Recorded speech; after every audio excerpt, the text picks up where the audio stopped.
Hi folks, this is Ron Longwell, and I'm glad you're here today for another episode of the Jesus Society Podcast, a conversation exploring relationship, renewal, and purpose in the kingdom of God. This is episode 68 of the Jesus Society Podcast, and we're going to continue our Men of God series here today.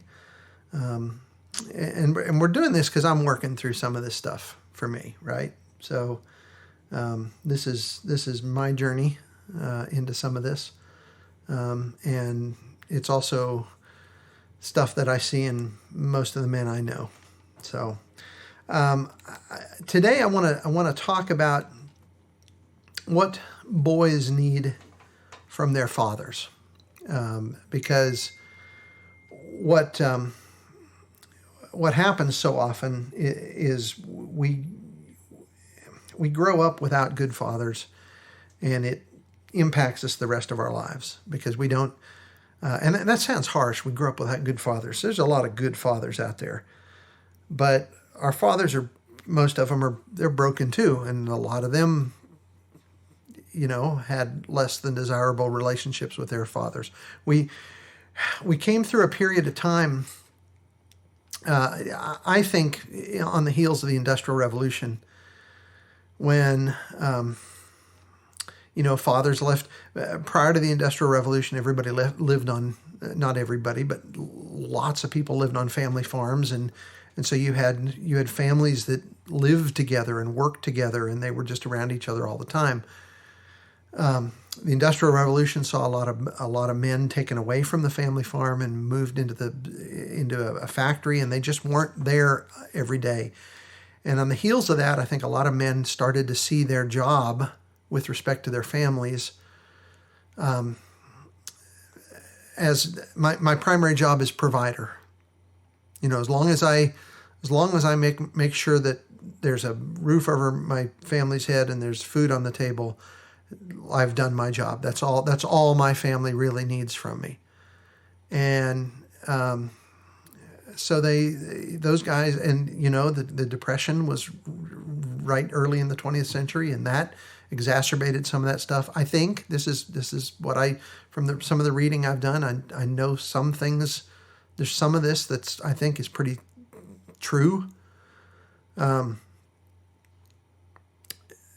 fathers cease to be there for their kids in the way that they might have been otherwise. So I want to talk today about what boys really need from their fathers, and what happens to the heart of a boy when he doesn't get it and he moves into manhood without that, and how God will step in and heal and restore the heart of that boy or man, as it were, if we will just let him. Now, I'd be remiss if I didn't disclose that some of this is coming from the book I've mentioned on the last couple episodes, John Eldredge's book, Fathered by God, which I've been reading. I'll have a link again in the show notes today for that. But so many of us need to experience God as a loving Father, to know that we're valued and loved and treasured, and to rediscover, maybe for the first time in our lives, that we're really not alone. And that's what we're going to be talking about today.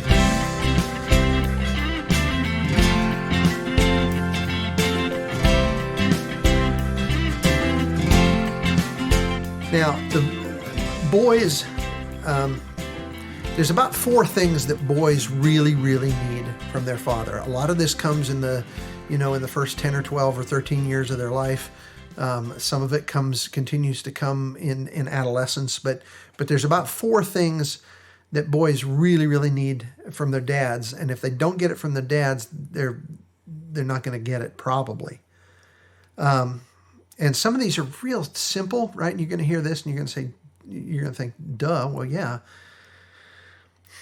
The first thing that boys really, really need from their father is simply to be loved by their father. And they need to know, it's not enough for a dad to say, well, of course I love my kids. The kid needs to know it. The kid needs to experience it. He needs to feel it. right?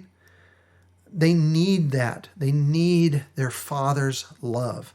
Now, the importance of that is, if a boy grows up, this is true for girls too, but if a child grows up with a strong sense of being loved by their father, it gives them some security, right? We take great security in knowing that we're loved. It is an undervalued resource when it comes to security, right? To know that we're loved. It gives us a sense of security. It gives us a sense of value. It gives us a sense of importance and thus dignity. It's important that we enter adulthood with a sense of dignity about who we are, that we're valuable. Not in an egotistic, I'm all that in a bag of chips kind of way. That's narcissism. We're not talking about that. We're talking about I am as important as anybody else. I'm valuable. I am loved. Right? There's a security that comes from knowing that you're loved, that you take on into adulthood, and it's the background music for the whole rest of the way you live your life, right? So it's important, and you get that from your father, particularly if you're a boy. You get that from your mother too, but you really need it from your father in addition to your mother. So dads, it's not enough to just be a provider. You need to be a father, okay?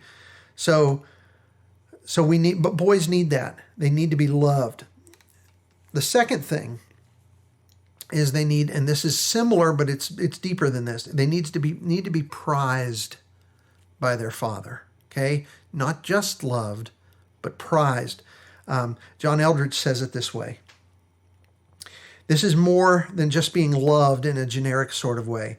The boy yearns to know that he is adored uniquely, that he holds a special place in his father's heart, a place no one and nothing else can rival.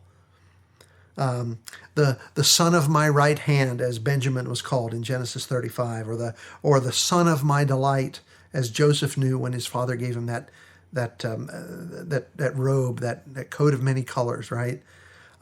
Or my beloved son, in whom I am so pleased, as the Father said of Jesus in Matthew 3. Boys need to know that. They need to know that they're treasured, that they're prized, right? And this is communicated in all sorts of ways. It's communicated when we give gifts to our son, right? And I don't just mean you're buying off your kid, or I'm not talking about an endless stream of presents.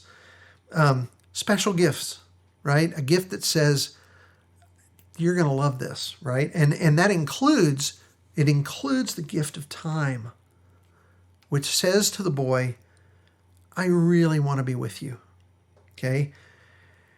And again, the way that this prepares men, it communicates to them that they have value, right? That they have something to offer someone else in the world, right? And they need to see that from their dad. Okay. The third thing that boys need, they need to know that they're safe and that they're secure. This isn't just physical safety. It's not just about keeping the house secure so that nobody breaks in, right? I mean, that's a part of it too. Men need to protect their families, right? You need to be a protector. I believe that. Kids need to know that they're safe, that when I'm with my dad, nothing's going to happen to me. I'm as safe as if I was in the Lord's pocket, right? It is up to us as men to give our children a sense of security, a sense of, you're going to be okay because I'm here. I'm holding your hand, and so everything's going to be all right. And even if you trip and stumble, you're going to be okay.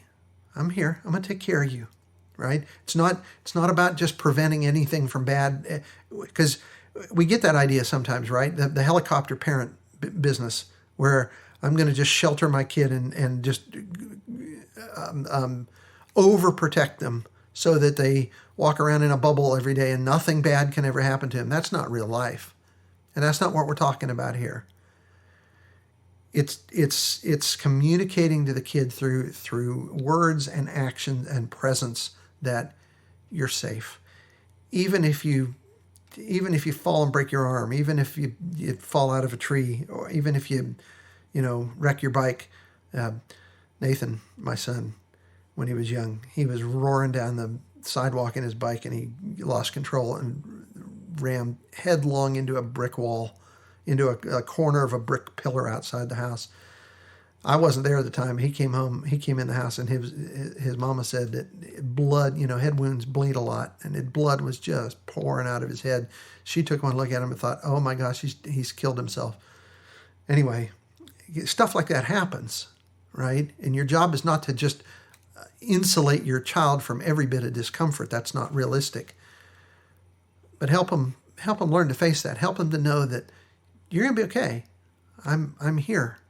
I've got you. You fall, we're gonna pick you up. We're gonna dust you off. We're gonna heal this. We're gonna move on, right?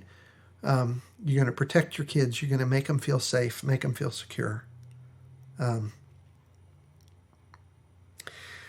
The other thing, number 4, that boys need from their dads, and this is huge, particularly when they get to be teenagers.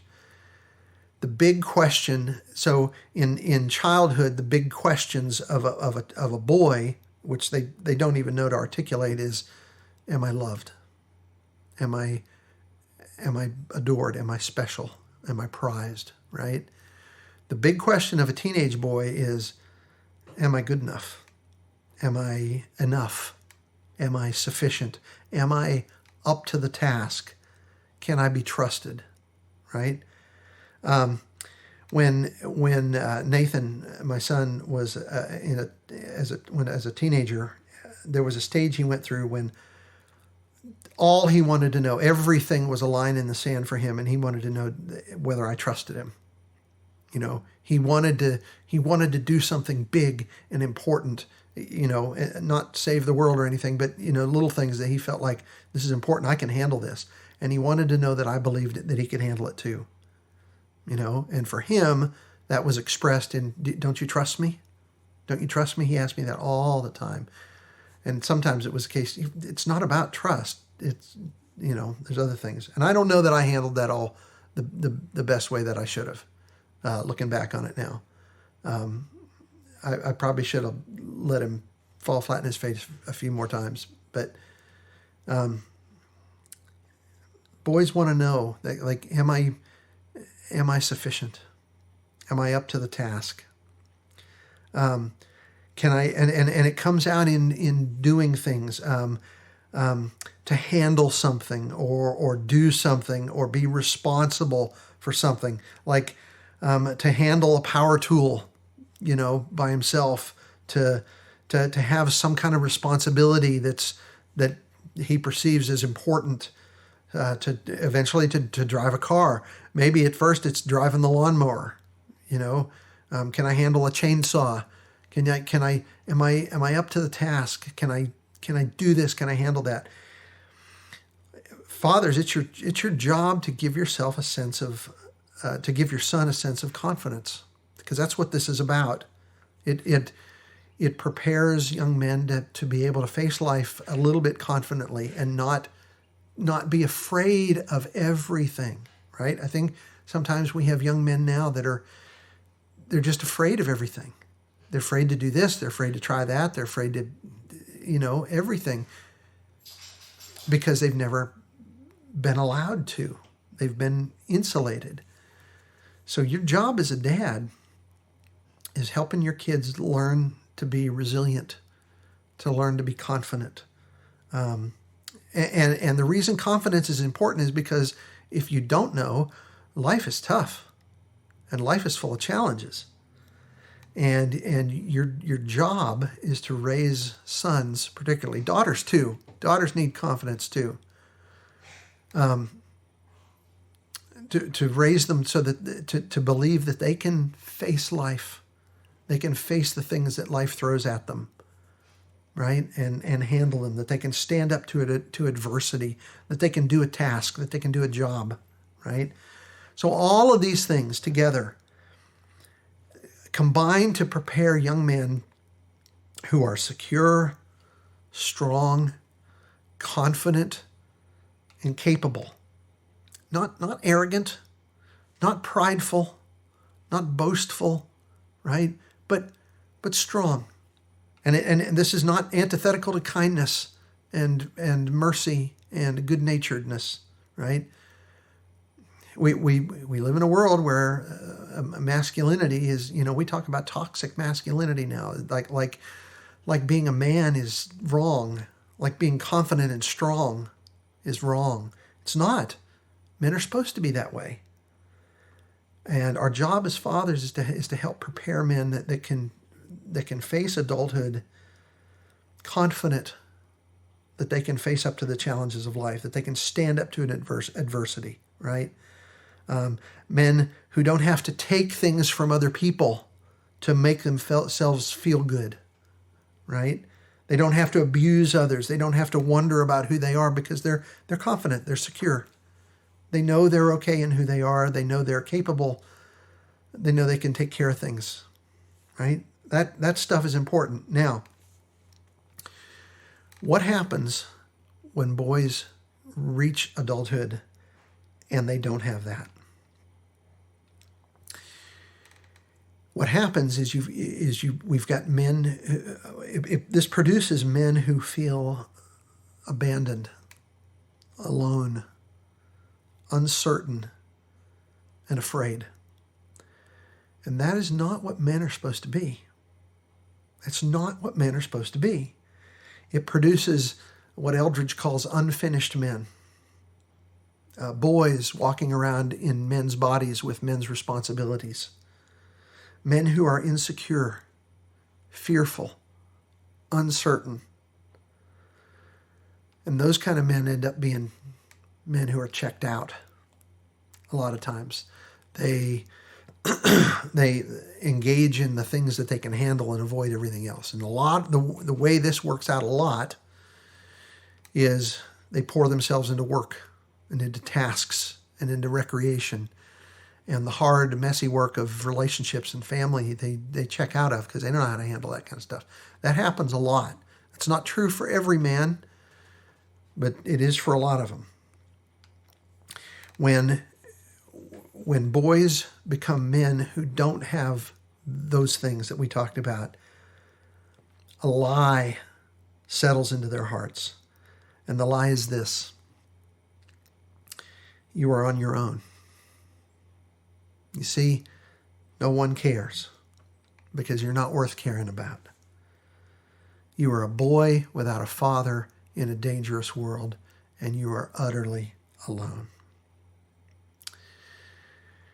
There was a time in my own life when I really felt like God didn't care about me being fulfilled or satisfied or well provided for.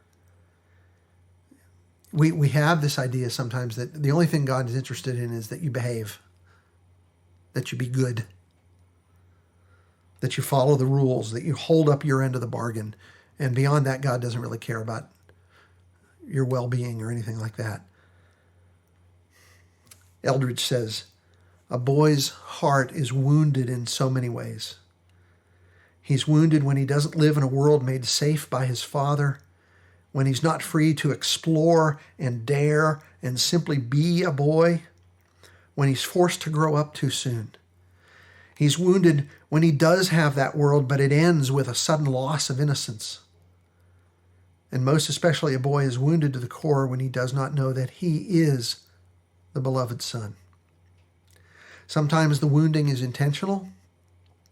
Oftentimes it's not. But this is the story of many a boy and many a man living in the world we have, so far from the garden. The sad reality is that a lot of us are there. And if that's all there were to the story, it would be a sad story indeed. But the beautiful, freeing, hopeful, joyous truth is that God will not let it end there. Not in any man's life. Because he is the rescuing Father.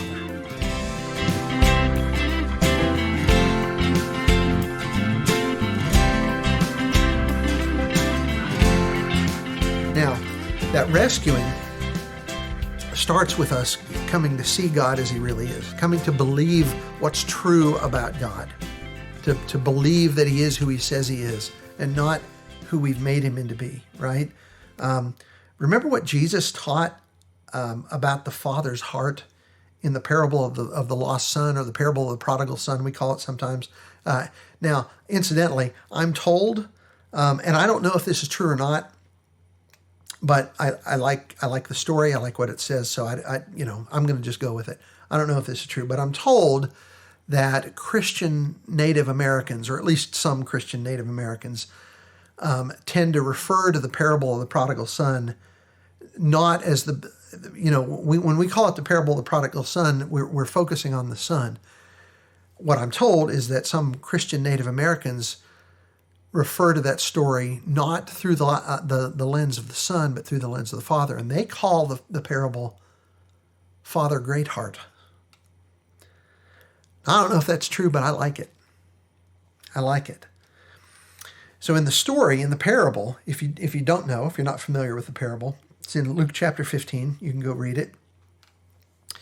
There's a father and he's got two sons, and the one son, the younger son, I think he's the younger son.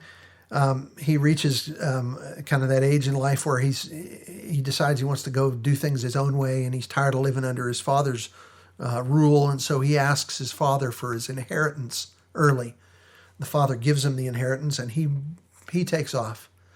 And he goes off into a far country, and he's living large, right? He's spending all his money on, all the good things in life, wine, women, and song. And pretty soon he's burned through all the money, and now he's broke, and he's far from home. And he hires himself out and he's living, he's not living in Israel at the time. He's living in a far country, in some place that's not Israel. And just to make ends meet, he ends up hiring himself out to a guy, and his job now is to feed pigs. Now, pigs, if you're a Jew, pigs are unclean animals, so there is no more degrading thing that a good Jew could do than to be feeding pigs. And the story says that he's feeding these pigs, and he's longing to eat himself what he's feeding the pigs. That tells you how poor he is, how just utterly debased and disgraced he is. And he finally, in his loss and in his despair, he finally decides, I'm gonna go back to my father, and I know I've disgraced him, but maybe if I go back, maybe I can talk him into just letting me be a slave, right? I've given up the right to be a son. If I can just be a slave, I'll eat better than this, and I don't have to be as disgraced as I am now. And so he swallows his pride and he marches off toward home. He is lost. He is impoverished. He is disgraced, and he is utterly alone. Jesus tells us that while the son is still a long way off, his father's watching for him. And he sees him coming a long way off. And the father is filled with compassion. And he runs and he throws his arms around his son's neck and he kisses him. Folks, that is who God is. That's who he is. If you've got a picture of God, because of the way you were raised, because what you were taught in church, if you've got a picture of God that's anything other than that, you have got a wrong picture of God. That is who God is. That's who Jesus says God is. And he will come as a loving Father filled with compassion to take us close to his heart. And he will also take us back to heal those wounds to finish things in our lives that didn't get finished when we were boys. God will come for the boy, no matter how old that boy might be, and make him his beloved son. And he will do that for you, and he is doing that for me. So just so we get this picture clear, let me tell you some things the Bible says about God as a father, right? 2 Corinthians 6:18, Paul strings together a mosaic of Old Testament quotations here. He pulls something from 2 Samuel 7, pulls something from Isaiah 43, and he kind of just strings them together into this statement of God. God is saying this, okay, according to Paul. I will be a father to you, and you will be sons and daughters to me, says the Lord Almighty. Jesus says in Matthew 7, 9, and 10, he asks a question. He says, which of you, if his son asks for bread, will give him a stone, or if he asks for a fish, will give him a snake?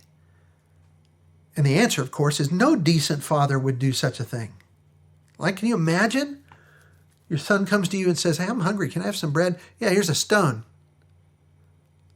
Isn't that ridiculous? No father would do that. Well, Jesus goes on to say, so if you, though you're evil, know how to give good gifts to your children, how much more will your Father in heaven give good gifts to those who ask him? Do you believe that? Is your picture of God one in which God gives good gifts to his kids and delights in doing so? If that's not your picture of God, you need to change your picture of God. In Matthew 6, 26 and 26 and 28, Jesus says, look at the birds of the air. Consider the lilies of the field. Are you not much? In other words, look how God provides for the birds. Look how he clothes the lilies of the field. Don't you think you're worth much more? Aren't you much more valuable to your Father than those?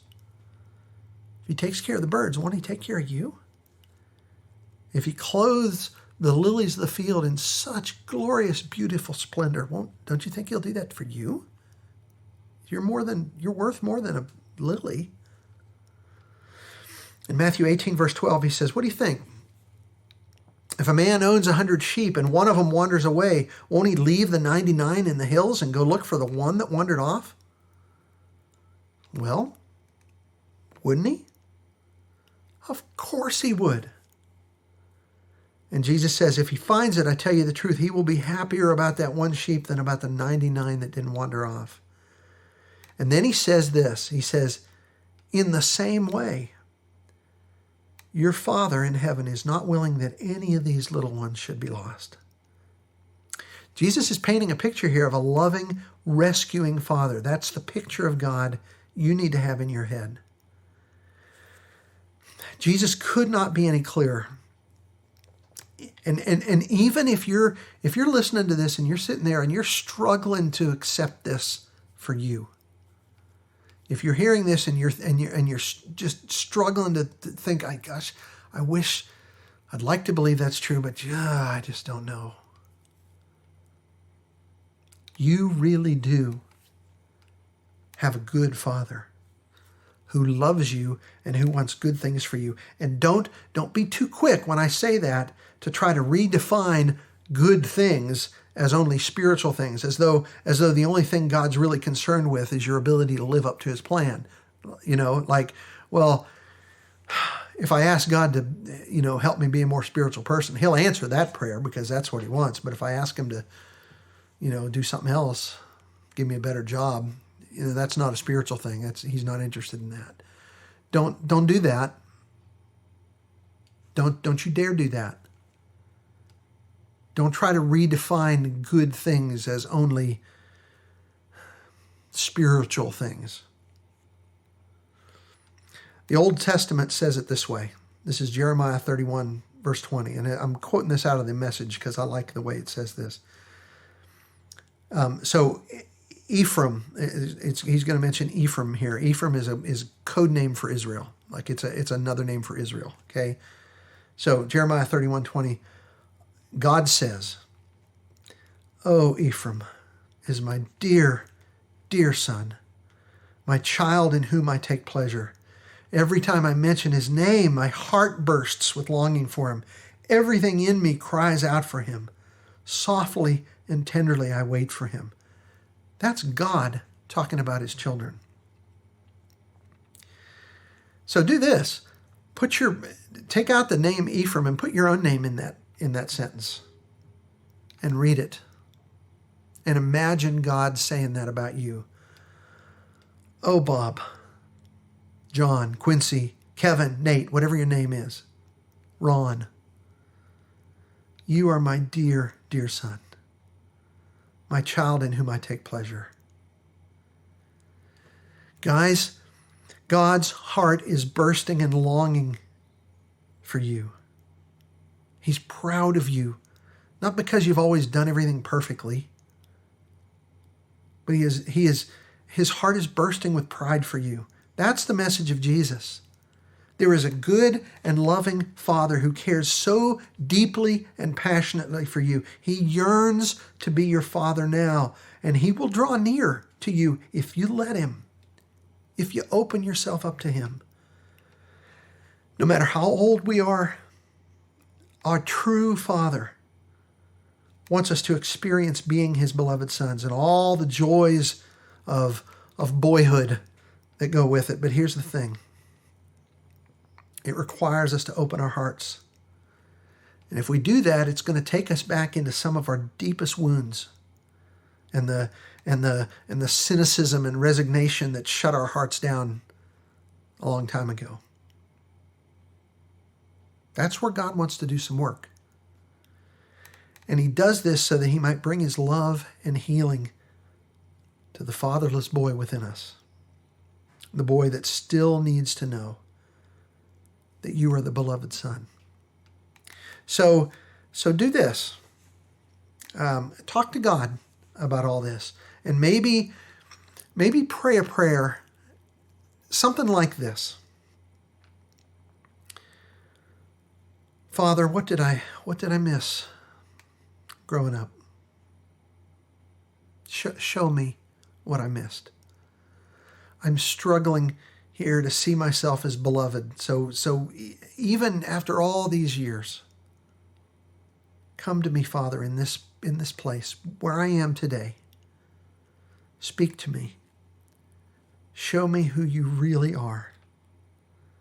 And help me to believe down deep that you really do want good things for me. That you really do adore me. Not that I'm perfect. I know I'm not perfect. But help me to see your love for me in spite of my imperfections. Show me the ways in which my young heart was wounded when I was a boy or a teenager.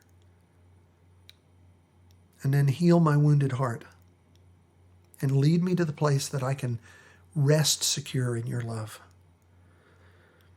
And Jesus, you who came to heal the broken heart, come to me in this place.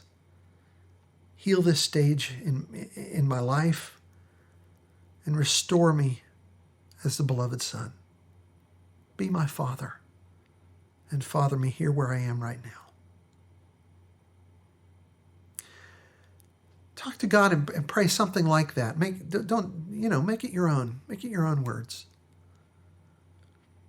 And look for the ways in which God will show up in your life and begin to refather you. Because, folks, it is high time. It's high time that you experienced the love of your true Father. And with that, I want to thank you for joining us today. I hope you'll join us again next week. As always, we'd appreciate it if you'd tell others about the podcast. If you enjoy the show, please subscribe and rate and review us on iTunes, Spotify, Stitcher, Amazon Music, iHeartRadio. Just about any place in the world you go for podcasts, you'll find us there. Please visit us on our Facebook page for the Jesus Society podcast. We are working on a new and improved website. thejesussociety.com. It's up. It's not finished yet, but visit us there. We're currently loading all of our episodes on of the Jesus Society podcast onto YouTube and Odyssey. If you'd like to support us in our related ministry, which is not just the podcast, I've got a ministry here. It's a part-time thing. I'm not doing this full-time, but I've got a Patreon page, and I actually think at some point I might shift that over just to the website. But if you want to donate and support us, you can do it on our Patreon page. You can do it through our website. If you want to do something else, you can find a way to get in touch with me, and we'll talk. But thanks for being part of this. Thanks for being part of what we're doing here on the Jesus Society podcast. Thanks for listening. And remember, you are greatly loved.